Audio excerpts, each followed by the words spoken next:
Okay, let's get it out of the way. Let's address the elephant in the room.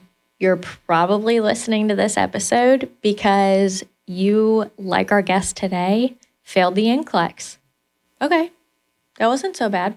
We said it, we got it out there, and now we are going to get back on track. We are listening to podcasts. We are joining live events. We are attending free Zoom sessions and looking on TikTok for questions of the day. You are here, and that is the first step, and we thank you for that. Welcome to the Nursing Navigator by Hurst Review. Nursing Navigator's here. Wipe away those study tears. Hurst Review's got your back. Listen close, stay on track. Today, we are going on a road trip. The destination? To go get your nursing license. We are cruising down Nursing Highway, and suddenly we found ourselves off course. Well, let's be real. Failing the NCLEX can feel like that, but that doesn't mean that the journey is over. Sometimes you just need to find the right co-pilot to help you navigate the setbacks, recalculate your path, and get back on the road to success. Today, Martha's going to be your co-pilot. She's going to help us navigate and get back on track to pass that finish line and cross the road to success. Martha, welcome to the Nursing Navigator. Thank you so much, Sarah. I'm so excited to be here. Can we take it back to when you had just graduated from your nursing program? You were excited. You had just finished. You knew that there was one more thing to do before you were able to start your career. Dun, dun, dun, the NCLEX. Yes. So I remember that, I was just so ready for it to all be done and over with. Nursing school was hard and was just finally made it to the end. They would always say, there's a light at the end of the tunnel. And I would say, what tunnel? Until that final semester. And then I finally started seeing that tunnel and then that light. And I was so excited with what I had planned for my nursing career.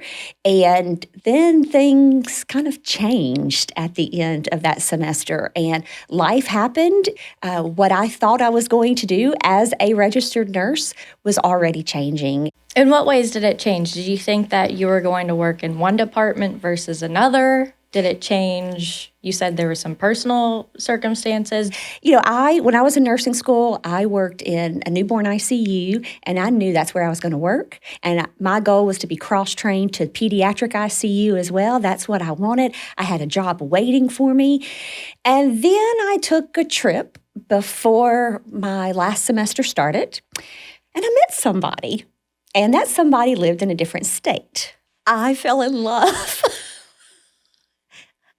Yes, and my priority was on this guy and not on passing the NCLEX. But I was in love, and I didn't take the time that I needed to study properly because I was ready to move and get out of my hometown and see what else the world had in store for me. So plot twist, you didn't get the result that you wanted. So what happened when you had all of this stuff lined up to move and to pursue love, and then you've hit this roadblock because you probably didn't get that job? My life changed so fast, so quickly. Because I did not pass, I missed out on the opportunity of a nurse residency program that I was going to be a part of. But it was my lack of preparation. Only I can take responsibility for that. But I've learned from that. Did you give up on nursing school forever and ever? No, because that was one thing for sure that I was like, I am not going to let anybody interrupt this dream of becoming a nurse. I realized very quickly that I couldn't move until I was successful. And if that's really what I wanted to do, I was going to have to settle down, get those butterflies out of my system when it came to puppy love, and study in order to even move and go from there. And so I kind of laid it thick on him and said, well, I'm going to have to finish nursing school, and then we will see where things go. And you did that, right? You finished nursing school. Yes, I finished nursing school, and then it was time for the NCLEX, and I knew I needed to study. So how did you go about studying? I had to look for help. That whole co-pilot you were talking about, I found the best one, and it was Hurst. Hurst helped me to pass the NCLEX and make my dream of becoming a licensed nurse a reality. This is just like giving back that now I get to be a part of Hurst Review from the other side to help other students.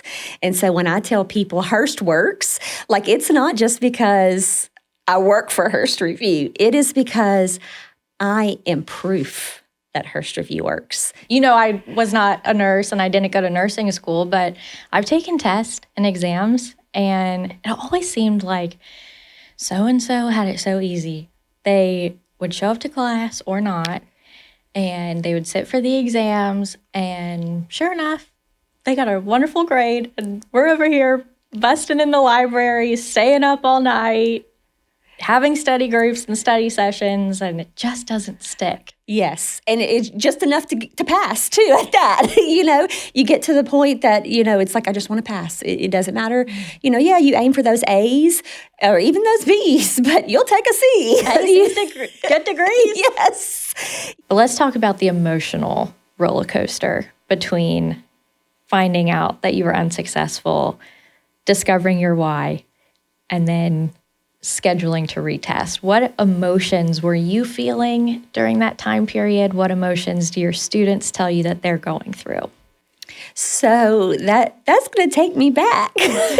And hopefully I won't get too emotional talking about it, because even though it has been a while, I remember it very clearly, getting those results in the mail, and my candidate report telling me that I was unsuccessful, and I was devastated.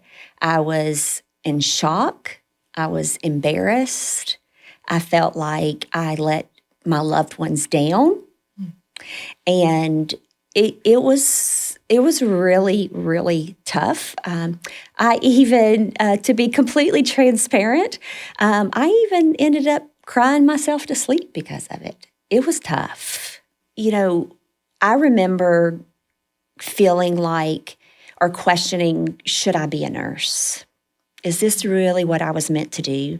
And you kept all of that inside. It doesn't sound like you surrounded yourself with a support system to help others around you who loved you support you through that.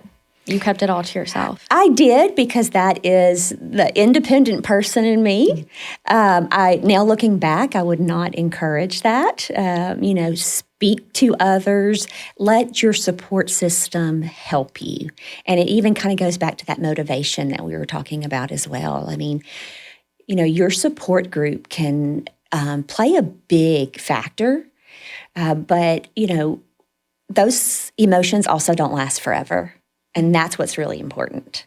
And so if you're experiencing that too, know that I think that's a common feeling, but it's also, there's no truth in that question. You are meant to be a nurse, and it's just your journey there is taking a different route, but that's okay, because we still need you as a nurse, and you'll still be a great nurse out there. And you might be even a little bit better because you have pushed through and persevered and really appreciate what it takes to get to where you are. So hang in there. You can do this. And I would love to just continue to encourage you and be a part of that journey with you and with Hurst Review.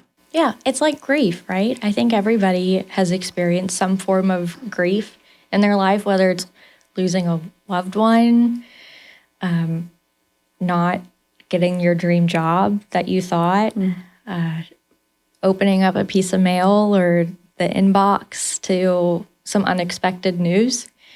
And I think it's okay to sit with that for a little bit and to get through it. Having those emotions is key, just like the grief process and going through that. But at some point, you get those emotions out and then you reset, restart, if you will, and say, okay, I've cried, I've, thrown something, whatever emotion has come out at that time. And now it's time to not let that control me. You stay in control, and then you turn the tables. And you know what? You can also make those emotions become part of your motivation to never have to experience it again. And I've noticed, and I've learned from you, that you say unsuccessful. So it's a shift in that mindset too, to find that motivation. So can we talk a little bit more about what those motivators are? Yeah, so I am very fortunate that every day at my job, I get to help those who have been unsuccessful, whether it's the first time, the second time, the third time.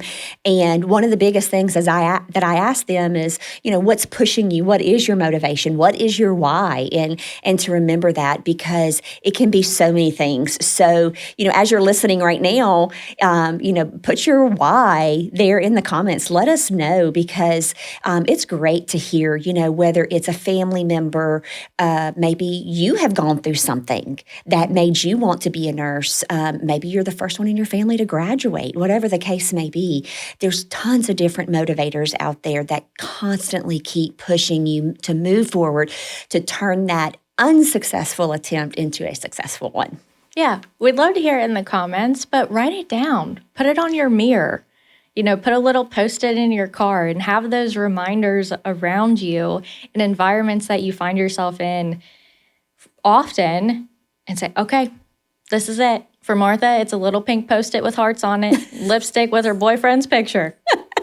Right, and I think it's also a great motivator when you have those moments when you're like, I need to study, but I do not feel like studying. Like, I am so over this. I don't want to do this. And then you see that why, that reminder, and you're like, okay, I've got to do it. I have to push through it so that I can make this dream come true.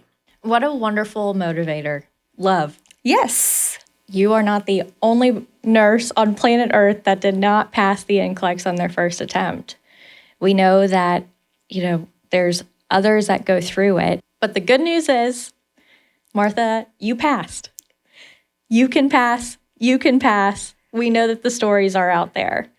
Yes, they are. And I'll tell you, I have worked with some incredible nurses who didn't pass the first time.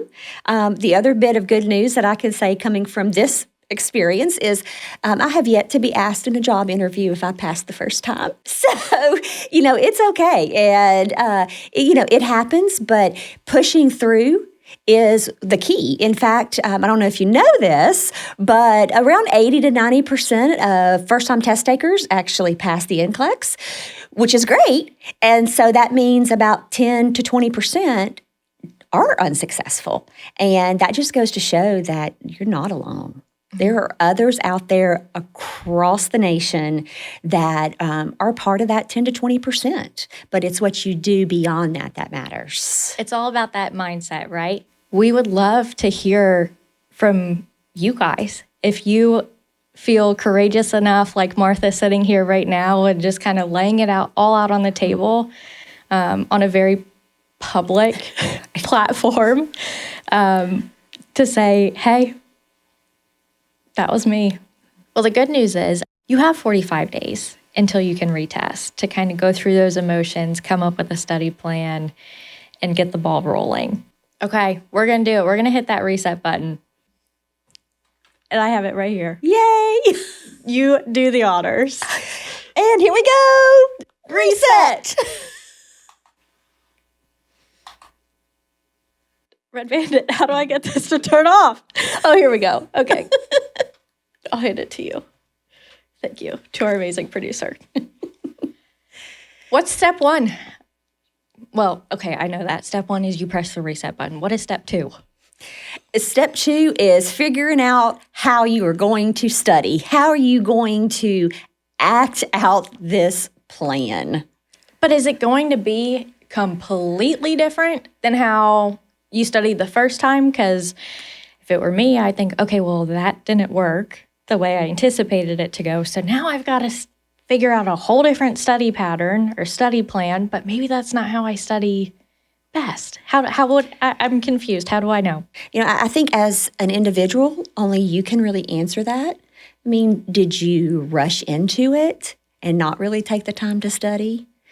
Did you have other circumstances affecting your studies? Are those out of the way now? Is it about putting more priority with your studying, or is it a complete switch? Now, I don't think that you should completely go off course from what you studied or how you studied in nursing school, because it obviously worked. You passed nursing school. So I think it's about finding that happy medium. Or even, I'm going to throw in another option there. Do you need to be real with yourself and tell yourself you actually didn't study? Like, you know that you can? Because I know I was guilty of that. You know, my parents would get in my report card. They would check my grades. Sarah, I thought you were studying up in your room for like 3 hours a day. You know, and it's funny that you said that, because especially getting out of nursing school and the stress of it, like, you are so over it and you just want it to be done, you know? And so it's like, okay, there's one last thing I have to do. But I mean, hello, I can say we because I'm there, chose a profession where you go to school and you graduate, but you can't do anything with it till you pass this test. And from what we know about the test, it's unlike the exams and tests that you would get in nursing school. So while, yes, you were successful and you passed all of your exams through nursing school, there's also a different way to study specifically for the NCLEX, because we know that it's a Safety test. You know, and it goes back to that whole mindset thing that we were even talking about with hitting that reset button like we just did. You know, it's also getting into that NCLEX mindset and remembering that it is that safety test. And yeah, okay, maybe you're thinking, well, I made it through nursing school and I'm safe, but you have to prove that in a test to NCSBN before they'll ever give you your license. to help maybe kickstart the pressing of the reset button for some of our listeners. Let's talk about some of those strategies to think like the NCLEX. I know that we talk a lot about that in our free resources that we throw out on social media and on our website. We also talk a lot about that there's no happy NCLEX questions, but also that the NCLEX hospital is perfect. So those are some really great strategies that Hurst has incorporated. So when we say that there's no happy NCLEX questions, it means there's a problem. There is something wrong. And you have to figure out what that is so that you can help it from getting any worse or prevent it from happening, whatever the case may be. And then when it comes to the NCLEX hospital being perfect, that is just a great little strategy to help remind you that every department is open. The doctor is right there available to you if you need it. Whoever is on that screen, whatever question is, whatever that patient is, that is your only patient that you have to attend to, and makes it very beneficial to not only get into the safety mindset of things, but also help you to get into what are the resources that are available to you in a test question, how to think like that new nurse should think. And that's really important, especially for the people who already have some experience in the hospital. Maybe they've been working as a nurse's aide, a tech, a UAP, as NCLEX uses that term. And so sometimes they want to answer based off of experience. And so these strategies also help to redirect and refocus to think the NCLEX way. Thank you for explaining that. I think that that's really going to help clear some stuff up. So now that I know that there's no happy NCLEX questions, the NCLEX is a safety test, testing your critical thinking, but also your clinical judgment, that there is unlimited resources available to me in this beautiful, wonderful, perfect NCLEX hospital, and that I have a little NCLEX lady looking over my shoulder to make sure that I'm going to be a safe nurse. That's all wrapped into a question. we have practice questions. Yay. I would love, Martha, because I've seen you teach, to walk me through this NCLEX question and utilize the strategies that we've talked about to help me find the right answer, the safe answer. Are you ready? I am so ready. I love doing this. Okay, here we go. So in this question, we have a client who is post-colonoscopy, and after that, they are reporting a small amount of abdominal discomfort, and there's a drop of bright red blood on the sheet. And the question's asking, what is the priority nursing intervention? So a couple of things here. When I am thinking about being in that NCLEX mindset, and there's no happy questions, then I read a question before I ever even focus on those options and say, okay, what's the problem? What am I worried about? And I bet, Sarah, even though you don't have the nursing background, I bet you could probably pick up that someone's having discomfort and there's some bleeding, so there's a problem. If I see blood, I'm calling. I'm calling whoever I need to call. There's blood. I am going to pass out. I don't do needles. I don't do blood. I call Martha to come in and save the day. But yes, there's obviously a problem here. There's discomfort, blood.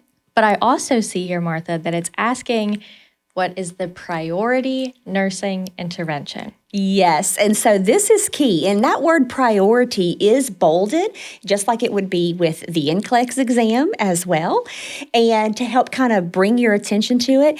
And so that makes it a little harder and a little higher level, because it's basically it's saying, okay, you're going to have several options that could work here, but we want to know the best. And those of you out there, nursing school, you know what I mean. It was always, but you got to pick the best answer. And didn't that drive you nuts? I know it did a lot for me, but that's what those priority questions are.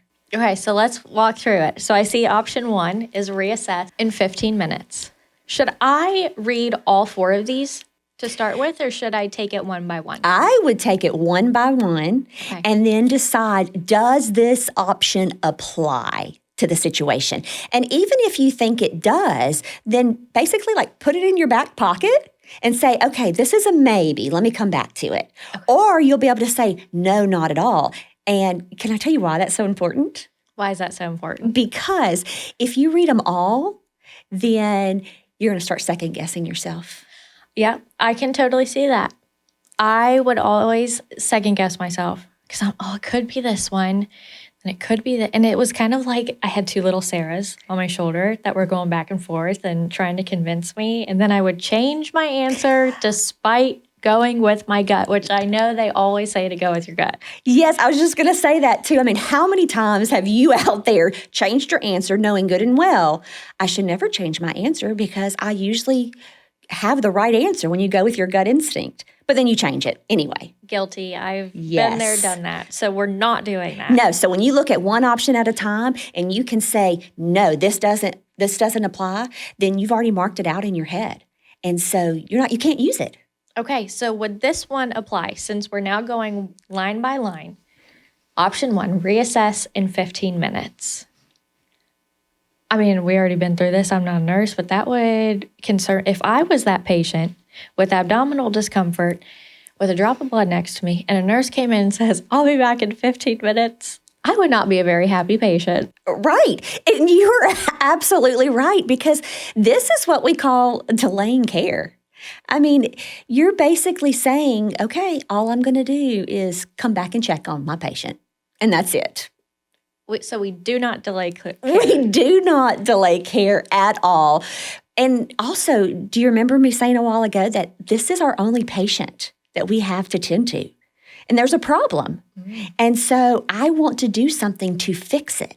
And basically saying, oh, I'll be back, is saying, I don't know what to do. And NCSVN is going to worry. Okay, so this is a safe one to just cross off. We're not putting it in the back pocket. It does not apply. So that means we can move on to line item number 2. Yes, and we're not going to go back to option 1 at all because we've marked it out. Got it. Call the primary healthcare provider. It makes sense to me, right? Because we've got someone who's hurting, someone who has some bleeding going on. Now, let me point out something to you. In this question, it says a drop. You know, when I think of a drop, my mind automatically goes to, okay, well, just a little bit, not a whole lot. That is a distractor because that's to make you not worry. I mean, if someone just had a scope put through their colon, do I want to see any blood after that? No. Okay. So I am going to those extremes and I'm really thinking, okay, this bright red blood. Okay. And we all know bright red is also fresh blood, which is also another concern. So when I look at all that's going on, I'm thinking, well, calling the healthcare provider sounds like a good option. But I don't want to totally answer this and then just move to the next question because what if my other options are better? Because remember, it's a priority question. Yeah, and we haven't read 3 and 4. So we're going line by line. Let's go ahead and read the others, but we know that we're going to keep 2 around and we may revisit. Yeah. So we're putting 2 in our back pocket. Got it. So we've got that in our back pocket. Let's move on to number 3, which is call for hemoglobin and hematocrit. And H&H, this is lab work. And so think about that. And Sarah, I'm going to ask you, I'm going to put you on the spot as a non-nurse, though, okay? If you were bleeding out as the patient, would you want someone to come and stick you with a needle and get some blood and that's it, nothing else? No, I don't have any more blood to give. I'm trying to keep what I can. If you need blood, you can take it off the sheet over here. I'm sure that's not sanitary, but no, I don't want them poking me anymore. Exactly. And so that's another way to kind of look at this, that by choosing this option that says to call, even if it said to collect an H&H, whatever the case may be, you're saying that's all I'm going to do is I'm going to get some blood work. And, you know, we all know as nurses that if someone's bleeding out, that H&H is going to drop and it's going to continue to drop. However, that's not going to be the priority intervention for me to do as the nurse is just to collect some blood work because that's not stopping the bleeding. Mm-hmm. So this option, nope, I'm marking it out. Okay. So we've marked out 1 and 3. Yes. We have 2 in our back pocket. We'll read 4 and see if it applies or not. Okay. So it comes down to option 2 and 4. And 4 is to instruct the client to stay in the bed. Here's the thing with that, okay? You know, we've already said this is a safety test. And when I think, you know, tell the client to stay in the bed and they're bleeding, my nursing brain says, oh, if they're bleeding, thinking anemia, and they're going to get weak and dizzy, maybe even lightheaded. And so if they get up, they could hurt themselves. So when I think about that process, then I think, well, telling them to stay in the bed is a safety thing, and this is a safety test. I feel like I already know where this is going. So that makes it option 2 and option 4 as both possible when you think about it. But 4 doesn't fix the problem. You got it, Sarah. Yes, 4 does not fix the problem because the problem is that they're bleeding. They're in discomfort. And just telling them to stay right there in that bed is not going to stop the bleeding. So it looks like we're calling the primary healthcare provider. You got it. We are calling the primary healthcare provider. And let me tell you, too, this is also a great way that these strategies come into play because you see how it just so happened to work out the way this question was written. But there are so many times with multiple choice questions that we narrow it down to 2 options. And then we just get stuck. And we're like, oh, which one do I pick? But you see how we were able to, kind of think through this and talk through it and realize, this is the better answer. Yeah, and I love the drama that you brought into it too. You're over-exaggerating. You're putting me in the position of the client. So even I was able to follow your thought process through this, and it takes a very daunting question where you're looking at information, you have all these options, but you really kind of cut it up for me on the plate, and we took it piece by piece.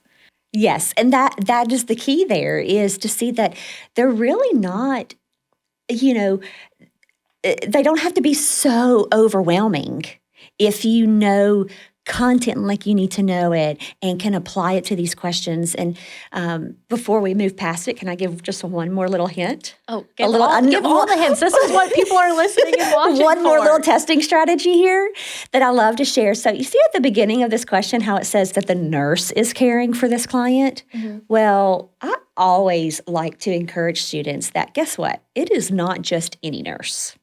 It's you. It's you. You are the nurse. Okay? And so put yourself in that situation. So it's kind of like what you just said about how I was able to make you think kind of from the client perspective. You know, as the nurse, if I put myself in that situation, that it's not just anybody caring for you, it's me. I'm caring for you. And that will also help me to want to keep you alive.